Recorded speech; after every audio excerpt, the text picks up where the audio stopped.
I have nothing else better to do, so let's read more dumb, stupid story written by robots. Harry and Draco, Chapter 4. The next day, Harry was in the library, studying the first textbook he had bought. He wasn't really sure what it was about, but he was hoping to learn something he would never understand, and maybe help Draco find the secret of his life.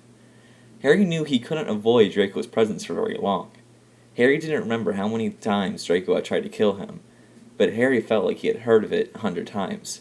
Every time, that time. In his mind's eye, Harry watched the blonde's face contort as he held onto the knife that had pierced his leg. His chest heaved. Harry knew it was painful, that it could hurt, but he wanted to keep his promise. Harry kept looking down at the knife, and the blood was soaking in Draco Malfoy's shirt. Draco Malfoy's skin was like silk, Harry thought, and he wasn't wearing it. He didn't care that wasn't what mattered.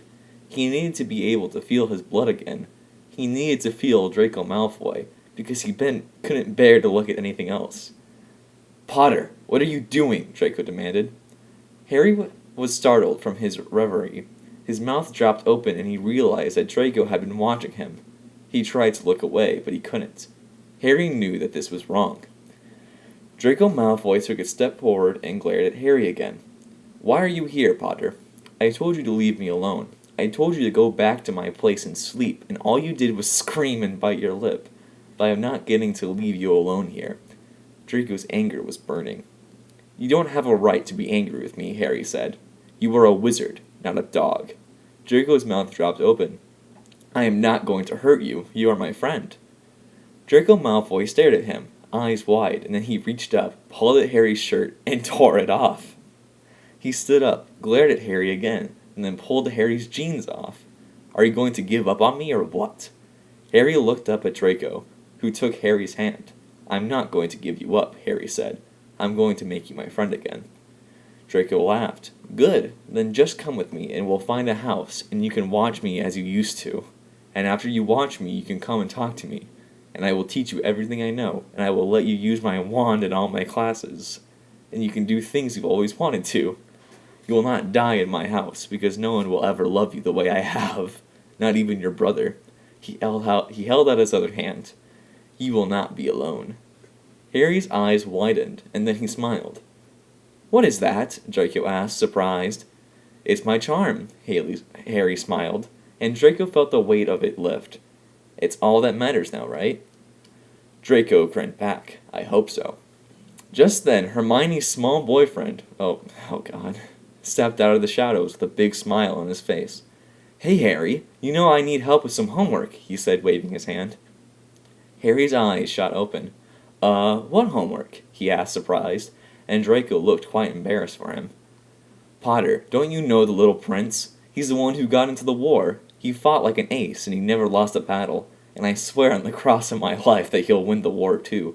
He's been a real friend of mine," Draco nodded. "Oh," said Harry, trying to remember what that meant. "I've heard about him. He's great at Quidditch, and, Harry trailed off, as if he'd gone through a very painful memory. The prince and Draco looked at each other and looked at Harry, thinking about him in silence, and the prince was smiling. "Don't worry, Harry. You and your friends, they're good people. That's what makes the difference." Harry nodded. "I do." He admitted he didn't want to answer anything. "And now," Draco said, looking at his wand in his hands, "the important homework." He pointed to a large book. "This is the one on the history of magic, and here's a note that you were supposed to write on the same page." Draco started writing on the page and paused, before adding a few final words. "And this will be the last letter you will write, and the last piece of advice to you." Draco paused again, his voice still somewhat hushed and serious. "And if you die, please don't forget these." Harry looked around the table and saw the rest of the people around them were watching the prince in silence. All eyes were focused on Harry, as if he'd finished the first part of his homework, and then looked back to Draco, who was watching him with a confused expression. Wait, I just remembered, isn't Harry, still naked? Anyway. "Thank you, Draco," Harry said softly. "I'm sure you didn't expect to be doing this. I'm afraid I'm doing it all wrong." Draco shrugged. "Just get used to it." He smiled, and Harry nodded. Draco reached into his pocket and pulled out a book called The Diabolical Plan. "It's quite a comprehensive book." He smiled at Harry and handed it to him. Draco turned and looked over at the group of students. "These guys will do anything for you, Potter," Draco said softly. "They will even sacrifice themselves for you, because they know that if they fall, it's all the word will know about you. You can choose to stay here and be the center of attention, or just let them all die so that you will live forever. It all depends to you." Harry's heart dropped. He was in an unusual situation. "I'm sorry, Harry Potter," Draco said softly, and turned his attention back to his books. The little prince took a deep breath, and then he slowly opened his book, taking note of the contents. "You see," he began slowly, "the reason why I'm so happy to see you is because I'm going to use your power to destroy the world. The only problem is that I'm going to get away with it, because Harry Potter is too young for such a power, and I haven't even told you what the power is yet, so you'll just have to see for yourself." Harry smiled. "I'll see what I can do about that," he said quickly, hoping that this might be enough to quell the anger and confusion coming up in his heart.